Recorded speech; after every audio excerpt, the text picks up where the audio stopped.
everybody. Welcome back to Rockstar Academy Live at Mint Potion Studios. Had a little thing going on with the visuals there, so I'm not sure how long you were actually hanging with me there for that intro, but you might have recognized me rocking out another familiar Christmas tune.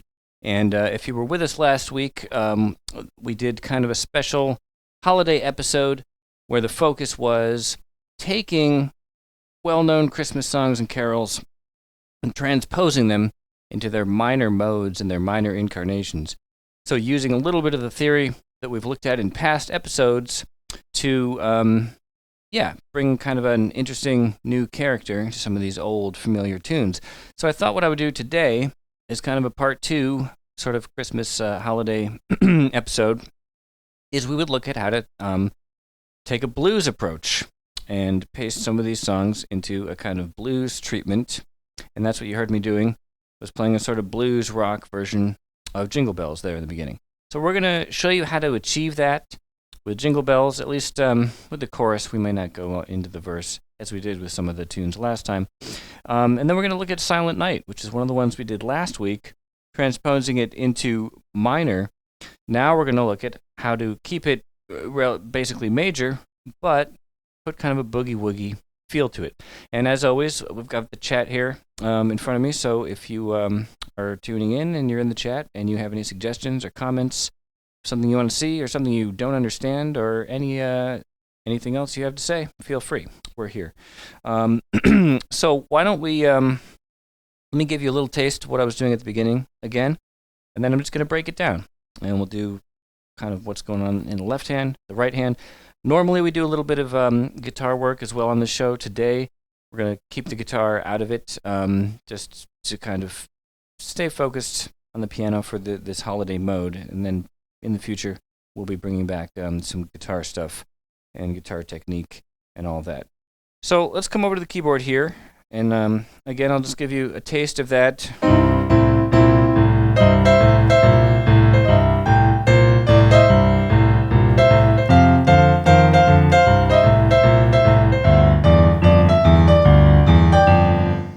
Okay, so if we pull back to what the original Jingle Bells is, just in a very simplistic, not fancified form at all, something like this, right? So let's take just that much of the phrase. You'll see that we haven't really changed that much at all of the melody. When I'm going,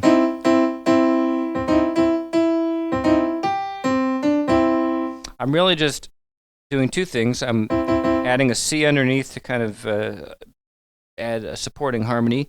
And then I'm using a D sharp to roll in almost every time that I hit that natural E as a bluesy passing tone. So that is what's happening for that part. When we go to the F part,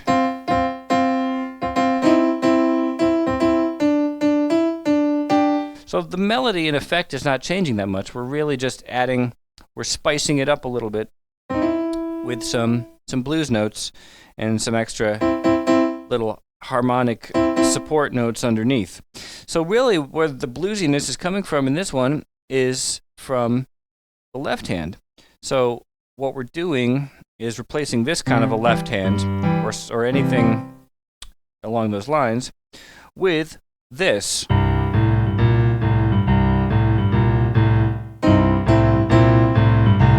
And so basically, this is a song that, I should back up a second, when we look at what the chord structure is in the simple form, that whole part of the phrase is on C, the second part of the phrase is on F, back to C, and then to a G for the last piece there, or a G7. So just like all the ones we looked at last time, 1, 4, and 5, are the core chords that are the only chords that are being used in this song. So that makes it easier when we want to go and mess with it and transpose it and kind of play with what what the supporting elements are. We're not going to change the melody, because you change the melody too much and then suddenly you're into a different song altogether. But a lot of freedom exists in what we can do underneath it. So this is just taking a very, very classic blues piano left hand. You can take out that middle passing note there. It sounds better in this octave. And so I'm really playing C and G, the fifth of the chord, going up to the sixth, going up to the seventh B flat, and then back. So 1, 2, 3, 4, 1. And then you're just going to apply that pattern to your different chords, 1, 4, and 5. So when we go to the 4, now you're on F, back to C, and then G. We can do high or low. I like it low. If you feel that's a little too muddy,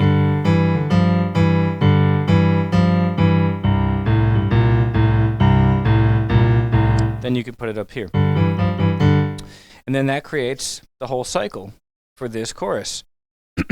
So I'll play it again, put it together, and you've got, I like it maybe back in this octave.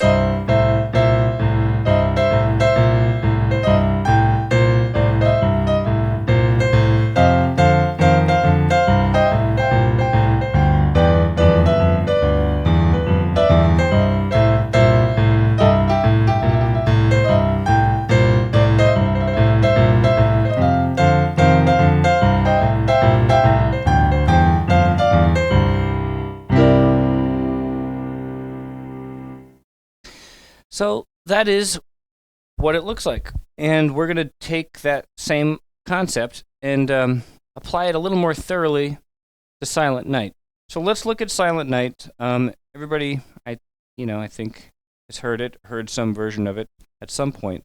But for those who maybe have not, I'll just run quickly through, and I'm going to keep this in C. We're going to do both of these in C, out of it, transforming them into a C kind of blues, just for the common, denominator of it, and to keep things coming from a more familiar part of the keyboard. So here's what it looks like, Silent Night in C. Let me just do a little octave shift here.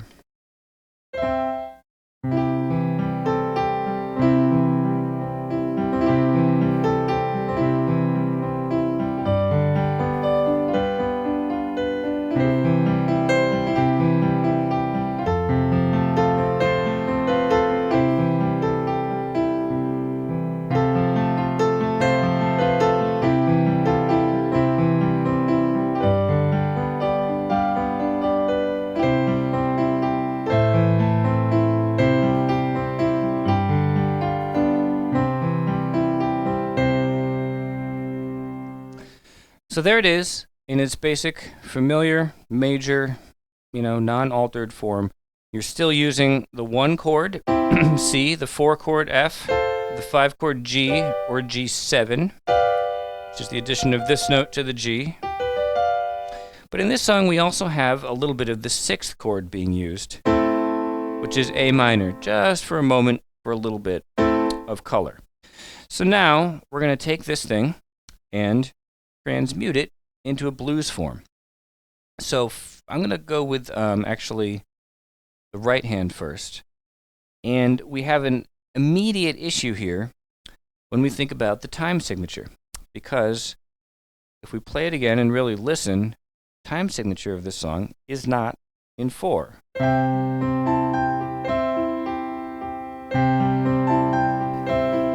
Right, it's actually 1, it's either in 3 or in 6, depending on how you choose to count it, but 1, 2, and 3, 1, 2, 3, 1, 2, and 3, 4, 5, 6, right, 1, 2, 3, 1, 2, 3. So it's essentially a waltz. It lives in a 3/4 kind of feeling. A blues typically does not, unless it's a specialized waltz form of a blues. We're used to hearing blues with a 4 kind of beat. And so we want to, obviously both the right and the left hand, adapt what's going on so that it matches or fits into, I should say, a 4 count. So we're going to take this melody, let's go here. And we're going to just stretch it out. So instead of 1, 2, and 3, 1, 2, 3, we'll go 1, 2, 3, and 4. 1, 2, 3, 4. 1, 2, 3, and 4. 1, 2, 3, 4. And that's how we're going to approach adapting this melody through the whole thing. It's just adding a beat where necessary, a little bit of space to kind of spread it out to where it fits comfortably in 4/4. And then the other thing that we're going to do is we're going to also thicken up the melody with some supporting harmony notes and some passing bluesy tones.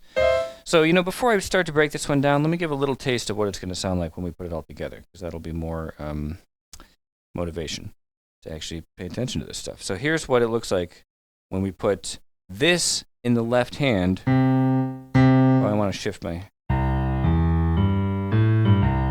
So actually, before I do it, I'll just talk through what's going on here, because this is also going to be the pattern that gets transferred to all the different chords, except for the 6th chord. We're going to modify that one a little bit, but for the 1, 4, and 5, on every single one. All right, we're going to go 1, 2, 3, 4, and 1. So very standard boogie, woogie kind of thing. And so then you go to the 4 chord. 1. And so we're just moving it around based on, what chord is happening at the time. If it's a 4, it's a 5. We paste that pattern into it. And that gives us our floor, our support of that boogie woogie and that 4 count. So then we put it all together, and it sounds like this. And then I'll go back and break down the elements a little more. So I'll do it up here. So actually, let's do it. I'll do it here.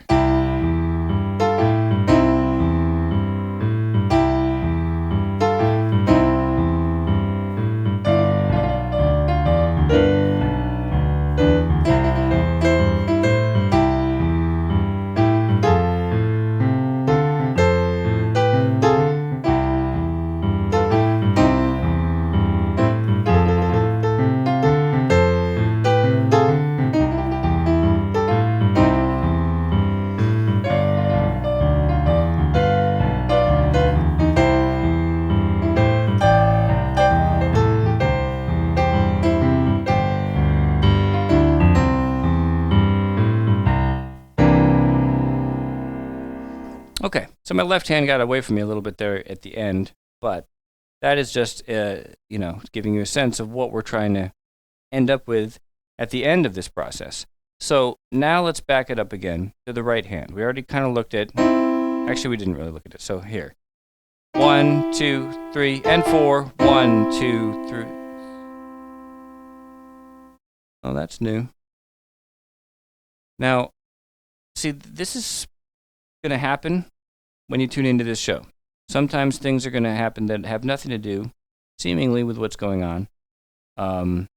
This person is not even in the same room as me. You can't tell that. The level of technology that happens here at Mint Potion enables it so that this kind of thing can happen. I have no control over. I don't know. So your guess is as good as mine. But it's always fun. It's always exciting. And you really don't know. You really don't know. So, coming back to this. 1, 2, 3, and 4. 1, 2, 3, 4. 1, 2, 3, and 4. 1. So you can also add these little rolls in almost at any point that suits you. And it gives it, again, just some of that color, some of that flavor of the blues. And then we get to the we're going to get to a G part, and we go a 6th between F and D, a 6th between D and B, and then,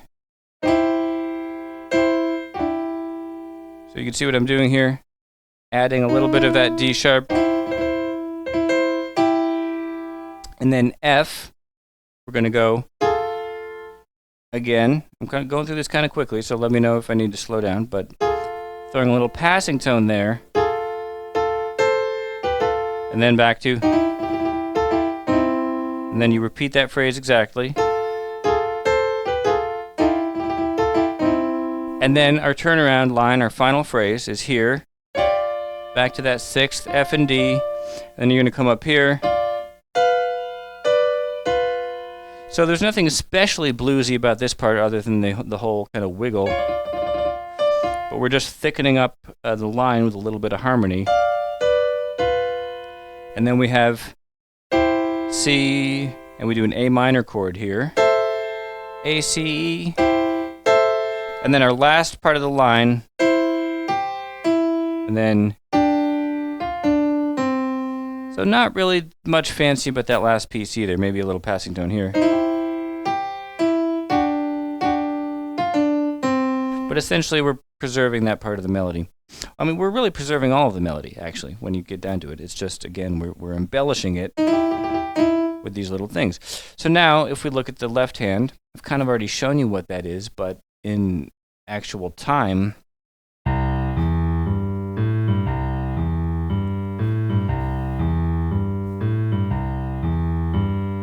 you're going to have 4 of those, and then you go to F, higher or lower. I like lower, actually. For 2, and then back to C. And so, basically, that joins up with... Sorry. 1, 2, 3, 4. And then...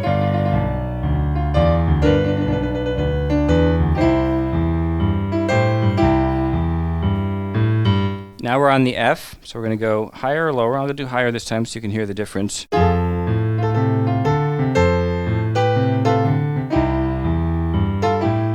do that with more rolls.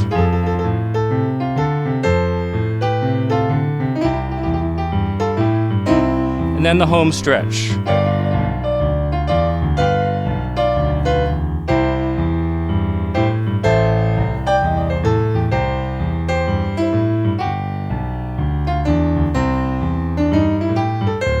Whoa, okay. So I realized I have to go back in the middle there because there is one chord on which we're not going to do the, and I did mention that, it's the 6th chord, the A minor. So for that one, we're just going to do a straight arpeggio. We're just going to go A, C, E, A, and this appears in our last line turnaround so that if we start from that point, it kind of sounds like this. Actually, wait, it's hard to start in the middle. I'll do it from here.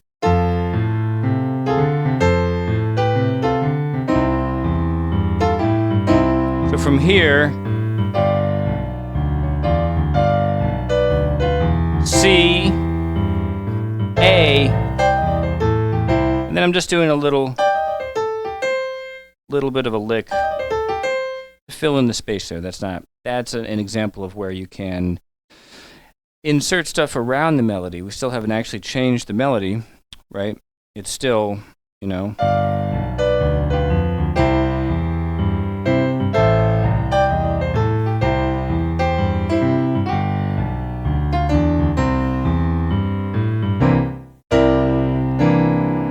Okay, so you have that kind of license to do that. And then when you're going to want to go and solo over this, for those of us who've joined, for some of these earlier programs where we talked about how to navigate a 12-bar blues and how to solo over a 12-bar blues, all of that stuff is going to apply right onto this, because that's essentially what we've done, is turn Silent Night, which is a 12-bar form, I believe, and turned it into a 12-bar blues. So when you're on the C chord, this part,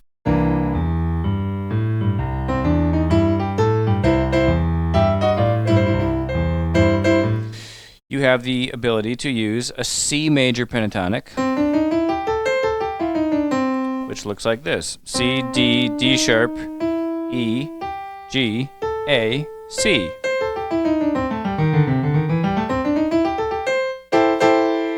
And that will work seamlessly pretty much over that boogie woogie bass line.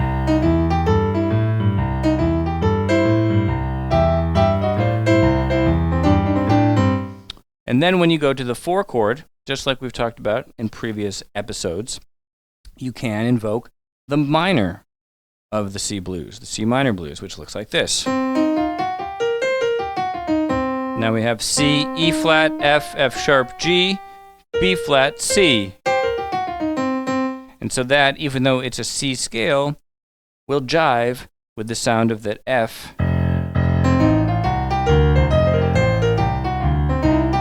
chord, right? And it fits. It doesn't just fit, but it creates the sense of a change of color between the two chords and between the major blues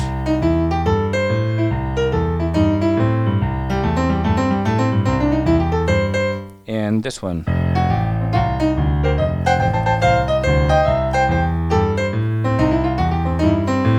Now then when we get to the G, you have some options. You could use a G major pentatonic or blues scale.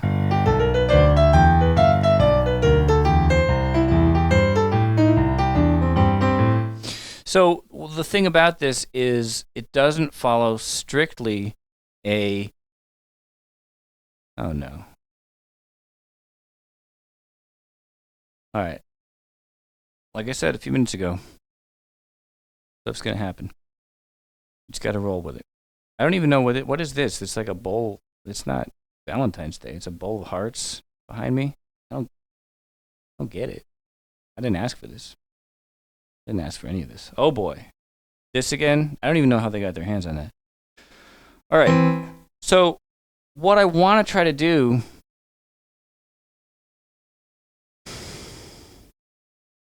Okay. All right. What I want to try to do right now is solo through the form of Silent Night. So in other words, what I'm trying to spit out here is that we're not just doing what a normal generic 12-bar blues is going to do. It's close to it, but we have to kind of, in our heads, hear the melody and the changes of what's happening with Silent Night. So, for example...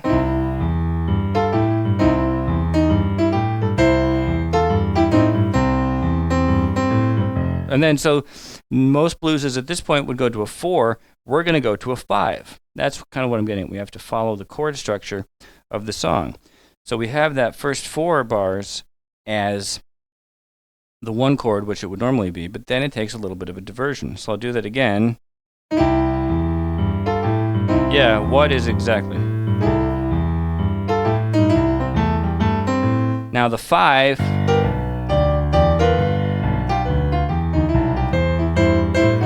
Now the 4.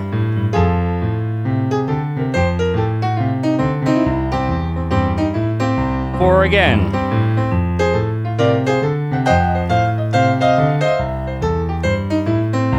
Five.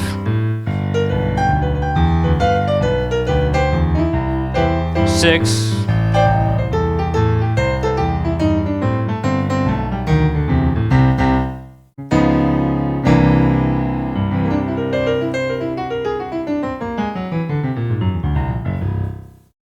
Okay, so this is what we're doing. I think we've done it.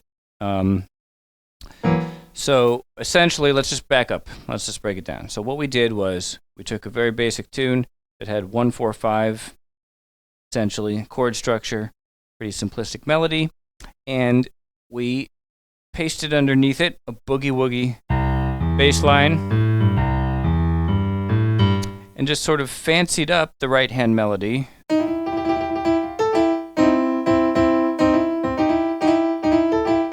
with some harmony notes and some passing tones. And then, boom, you've got yourself a bluesy version of a Christmas tune. And we opened up doing that with Jingle Bells. I'll do that again real quick with a different bass line. So this is what you'd call a standard boogie woogie. Or variations like... stuff like that. And we used a more blues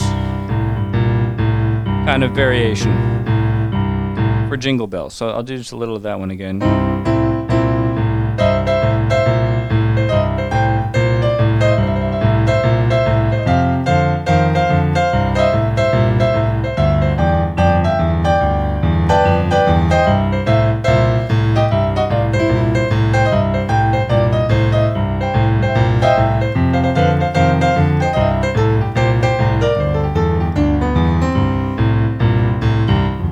So that's fun. I could do that all day. But it's really just playing a blues at that point.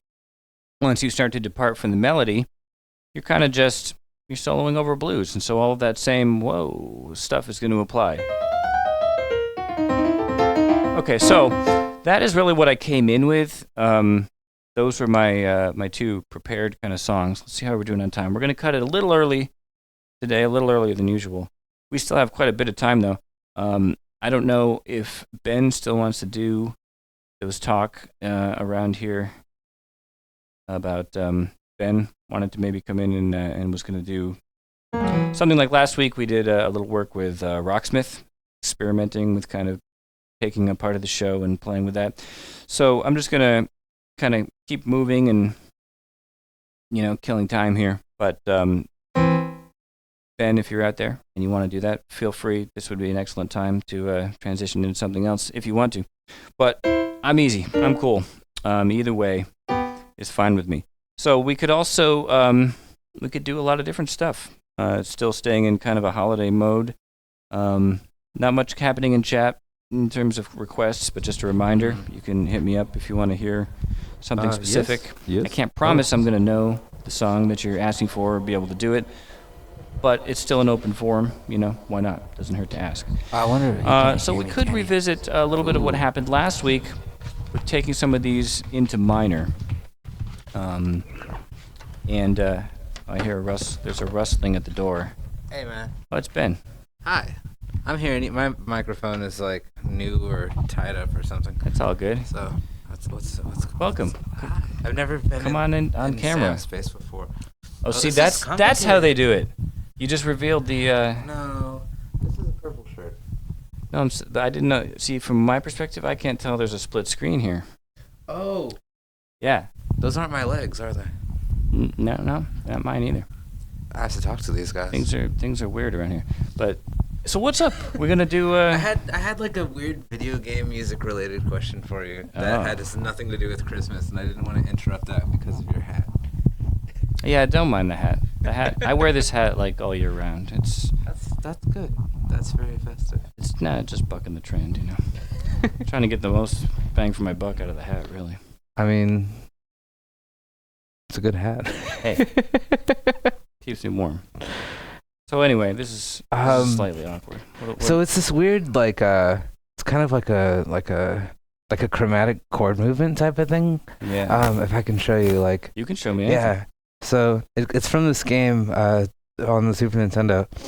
And you don't need to hear yourself. I can't hear it though. I think there's a B flat in it though, so I just reached for it. You want to hear it? Yeah. You can do this. Oh, but you can't hear it. No, then I won't hear it. Wait, no, but I can use that thing. Wait, hold on a sec. Yeah, there's a way to do it. There's technology. Whoa. Amazing. All right, so the hat's going back on. But you can hear it. So you get the non-delay version, and I'll get the regular delay version. So chromatic movements. Yeah, it's chromatic movements of these. Oh, here, I'll give you a little better octave situation. Yeah. So this is it's a dungeon level kind of thing, but I kind of jazz it up, and it has this kind of basic chromatic movement. So.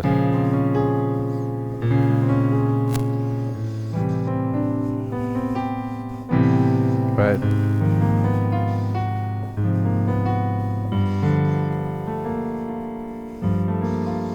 And then it jumps way the heck over.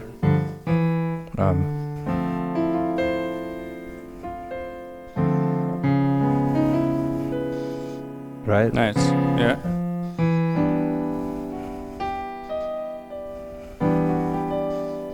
And then one more. Oh.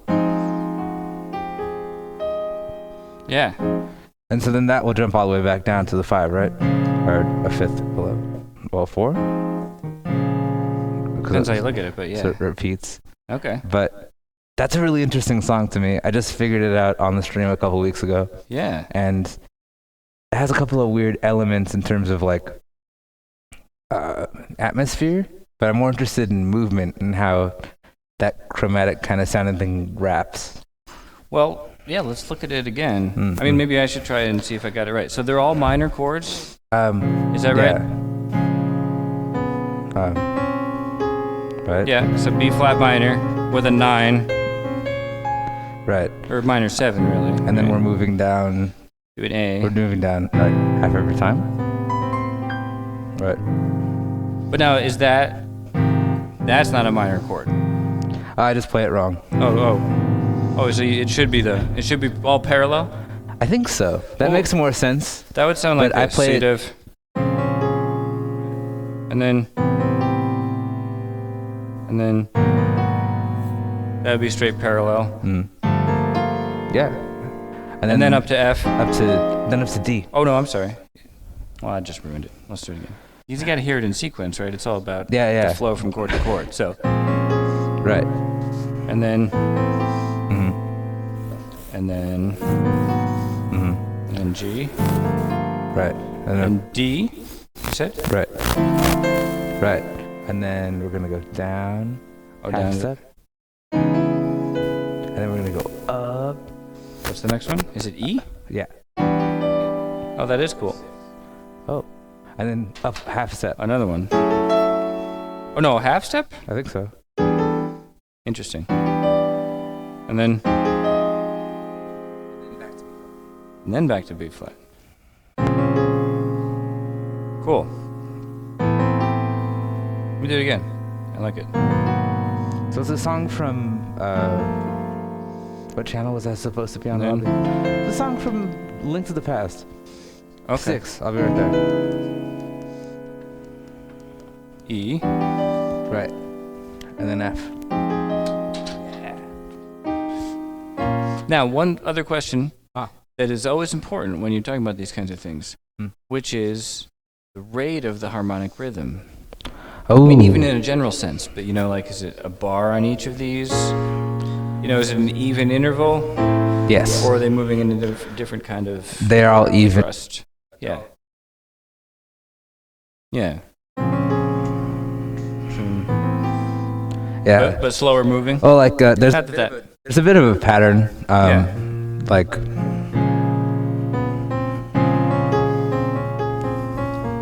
Right. Uh-huh.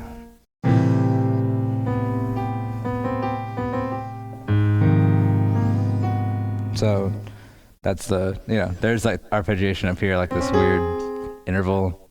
I guess what is that? Something 9. I'm really bad at that kind of thing. Well, it's cool. I stumbled into it and then I was like, oh, that sounds like this song. And then I learned this song because I really like that displacement. Yeah. It works. I think what we're wanting to look at, if anything, is why does it work? Yes. Or how does it remain somewhat tonal and having a pull back to B flat, which it seems to. Right. Which is kind of interesting. So, well, let's look at, you have this, and then, right? And then so that's all just moving down chromatically, right? There's nothing phenomenally interesting about that by itself. But what's interesting to me is the choice after this chord is here.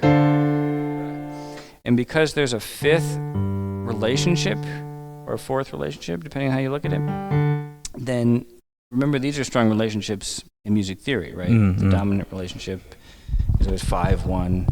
And as we just saw in the stuff I was looking at, it's always 4 and 5, fourths and fifths away in the bass line in all these basic kind of tunes. Right. So I think that's interesting, is that it comes down to there, but then to our ear, there's some logic for it to go from G to a D, and then it starts to move down again. And this is where it's really, right, kind of... Right. It's almost like a shepherd tone. It's almost this type of like rolling structure that...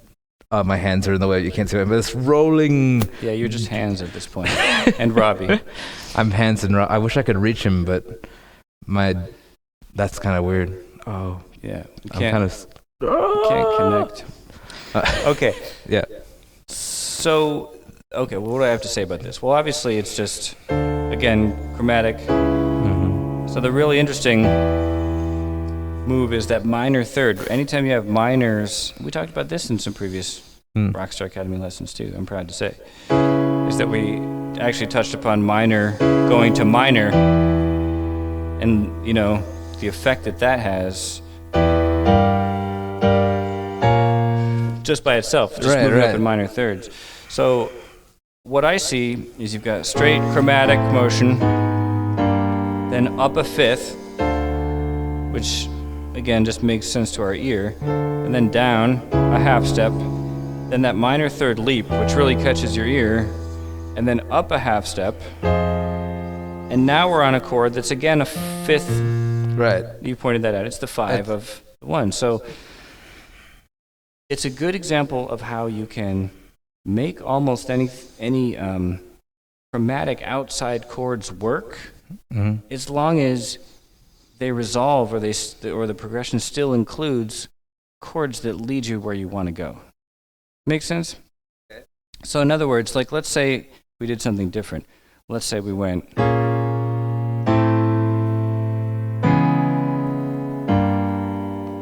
and then up a fifth. That still works because of this.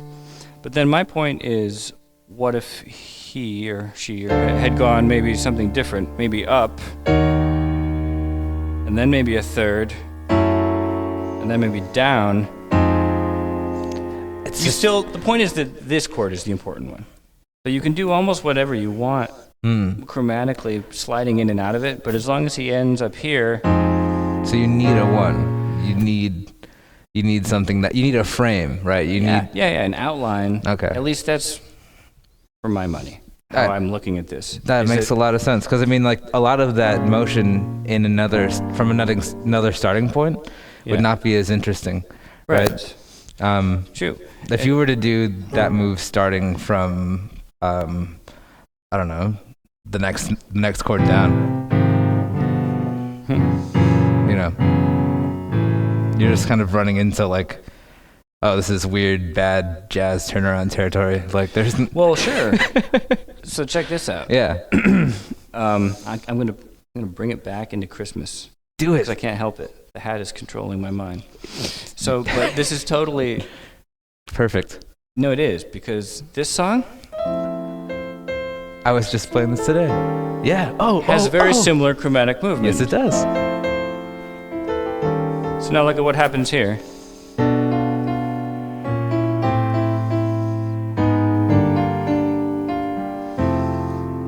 Almost even some of the same, well, it is some of the same chords. Yeah, almost absolutely. the same chord progression. So what happens in this part of this song is a B half diminished. Mm-hmm. This is without any context, you know. Right. But and then a B flat minor, just like from the one you brought in, going down to A, A minor, 7. Same chord. And then again chromatically there. Interesting. And then going straight from what is the 2 chord back to the 1 chord. So kind of leaving out any need for a 2-5. You know, that typical jazz turnaround. Right. You just go straight from the 2 in there. And then you get not as complex of a progression as what you brought in, but still that chromatic flow.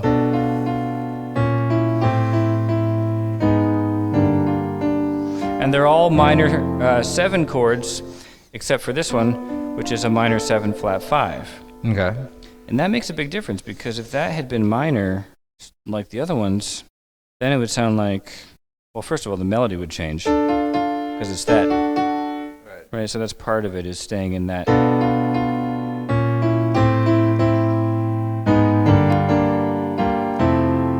As opposed to,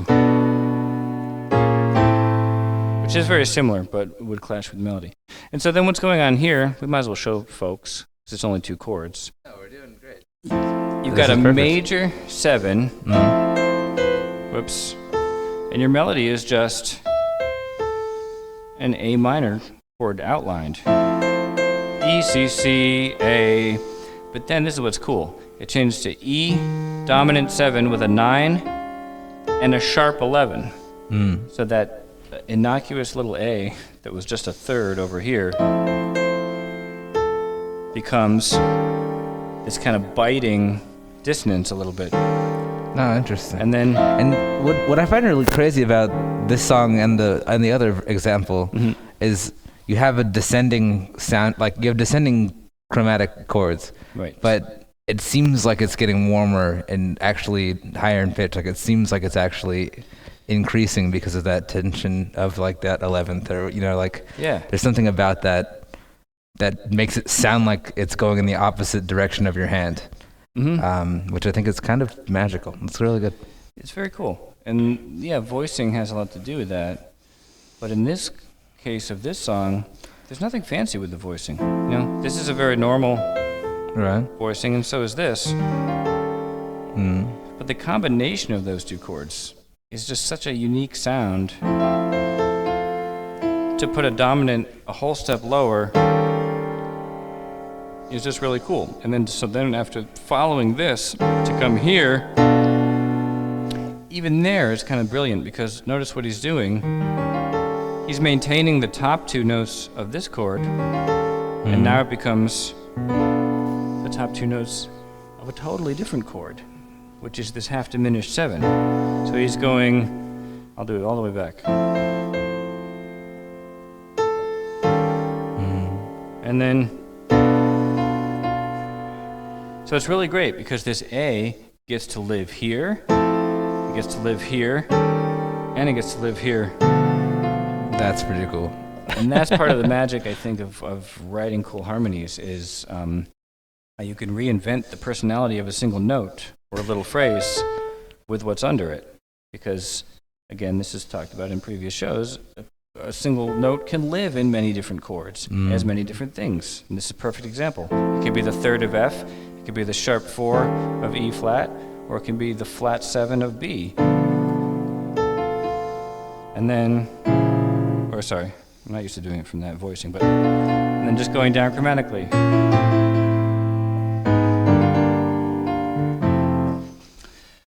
So, thanks for bringing that example in. I didn't think that you would bring it back so hard. That's super great. Oh, yeah.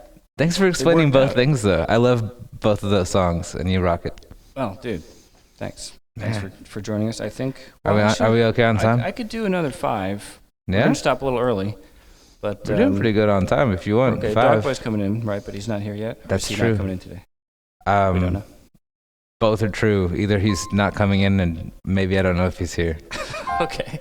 Well, sorry. That's cool. What do you think we should do for the last 5 minutes? Or I should do? You're here now. Oh, I'm somewhat visible. Duet. What should we do? Or we have the whole screen now. That's true. You're so tall. People don't know this about Sam.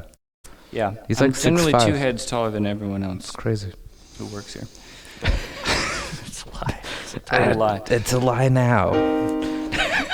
All right, Ben's leaving. I'm going to go and... You're like backing out the door. Nice to see you. Hey, sorry for interrupting your show. Thank you so much for teaching me the cool things, as you usually do.